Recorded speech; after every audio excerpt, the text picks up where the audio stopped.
dólar, a moeda extremamente visada por sua estabilidade e confiança histórica, principalmente em cenários que a emissão excessiva de dinheiro pelos governos se torna uma solução comum para aquecer a economia, como vimos recentemente na crise de 2020.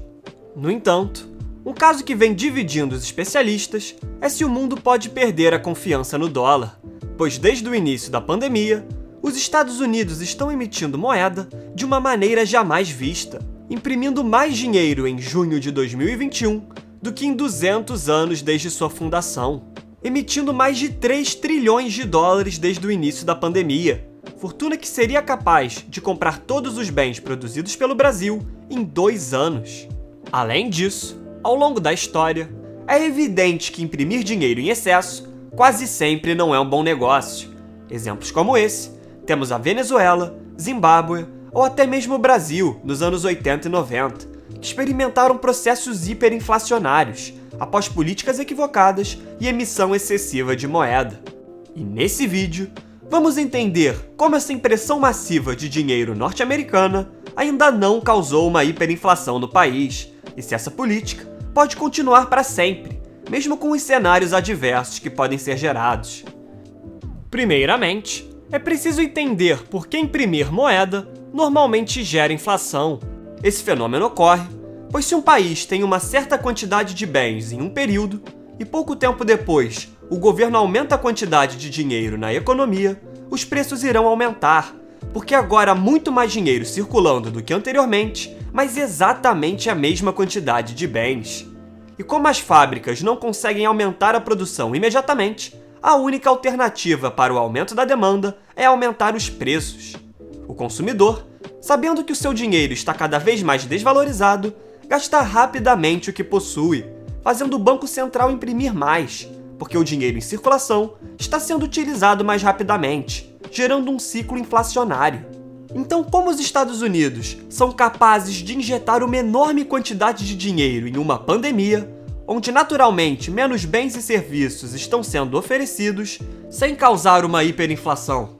Para isso, precisamos entender como o dólar se tornou a moeda mais importante do mundo. Após a Segunda Guerra Mundial, o dólar ascendeu como a principal moeda do planeta, principalmente após os Estados Unidos sair da guerra como a maior economia global, pois foi um dos principais provedores de armas e outros mantimentos durante esse período, fazendo o país reter até 70% de toda a reserva de ouro do mundo, além de sair com seu território praticamente intacto, enquanto outras potências da Europa se encontravam destruídas e endividadas, mas notoriamente o Reino Unido, que anteriormente detinha essa hegemonia com a libra esterlina.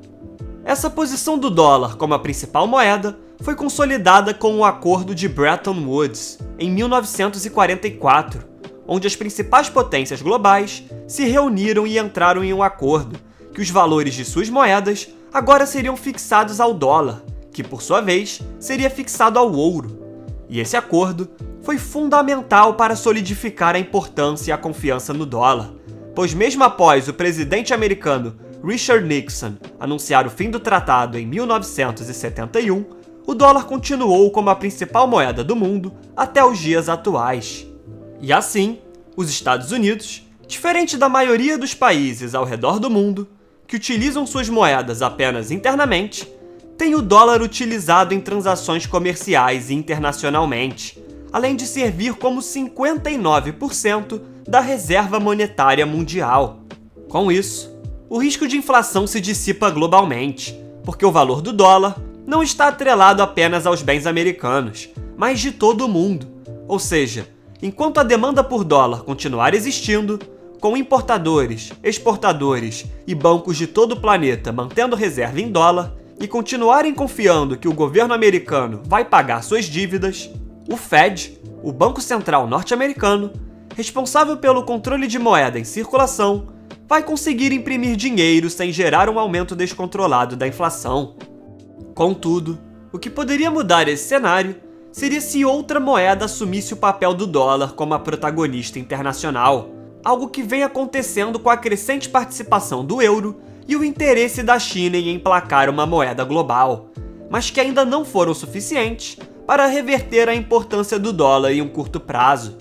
Além disso, em casos de hiperinflação, que é quando a inflação atinge um valor igual ou superior a 50% ao mês, como Zimbábue e Venezuela, a escassez de bens potencializa o cenário inflacionário. No Zimbábue, o ditador Robert Mugabe confiscou terras agrícolas de proprietários, visando a redistribuição de terras, que acabou gerando uma queda de 60% na produção agrícola em apenas 10 anos, causando uma grande escassez de bens, que, junto de uma constante emissão de moeda para sustentar os gastos excessivos, levou a uma inflação diária de 98%, ou seja, o preço de um produto dobrava em pouco mais de 24 horas. Para efeitos de comparação, em um país com 3% de inflação ao ano, um preço de um produto leva 23 anos para dobrar de valor. Sendo assim, uma inflação excessivamente alta significa que amanhã o dinheiro vai valer menos do que hoje,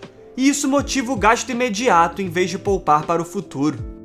Mas o conceito inverso disso, ou seja, a deflação, também é negativa para uma economia, com a queda de preços e serviços, pois uma pessoa interessada em comprar um carro, por exemplo, prefere guardar seu dinheiro, pois no ano seguinte sabe que vai conseguir comprar um carro melhor com a mesma verba, o que causa uma diminuição do consumo. Um país que vem sendo muito afetado por esse fenômeno é o Japão, que vê sua economia completamente estagnada desde os anos 90, com uma diminuição de gastos do consumidor que levou as empresas a possuírem menores lucros e também ao aumento do desemprego, principalmente em cargos com menores salários, onde as empresas não conseguem contratar devido à crescente valorização dos salários. Por isso, economistas concordam que a inflação moderada é melhor do que a deflação, com bancos centrais geralmente mirando uma inflação entre 1 a 3% anualmente. E essa é justamente a preocupação dos Estados Unidos, que atingiu uma inflação de 5,4% ao ano em julho de 2021, valor considerado alto para padrões de países desenvolvidos. Apesar disso, o presidente Joe Biden, com todos os planos em diversas áreas, como saúde, infraestrutura, educação e previdência social, estima gastar na próxima década impressionantes 11 trilhões de dólares, o que fará o endividamento dos Estados Unidos continuar crescendo, com a dívida pública chegando a 127% do PIB em 2021 e com estimativas de até 2029 chegar até 277% do PIB.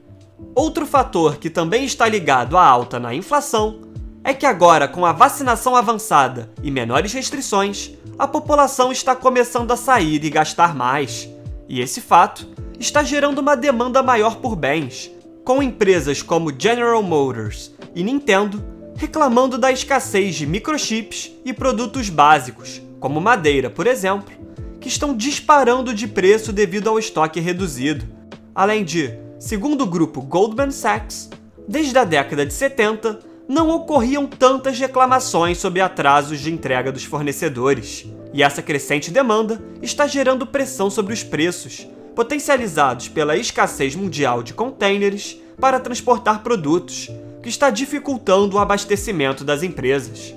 Portanto, os pacotes econômicos cada vez maiores e os recentes efeitos da impressão de moeda pelos Estados Unidos evidenciam que o país pode estar ficando sem o privilégio de imprimir dinheiro, pois as expectativas de uma inflação mais alta são cada vez mais reais, a dívida pública está aumentando em níveis estratosféricos e o Fed, se nada mudar, terá que aumentar as taxas de juros para responder à alta na inflação. A questão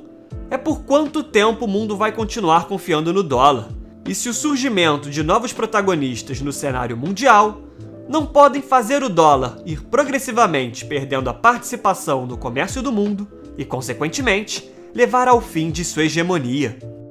Muito obrigado a você que chegou até aqui. Se possível, comente abaixo o próximo tema que você deseja ver aqui no canal. Além disso, curta o vídeo, se inscreva e compartilhe o conteúdo com seus amigos. Agradeço novamente pela sua audiência e até o próximo vídeo.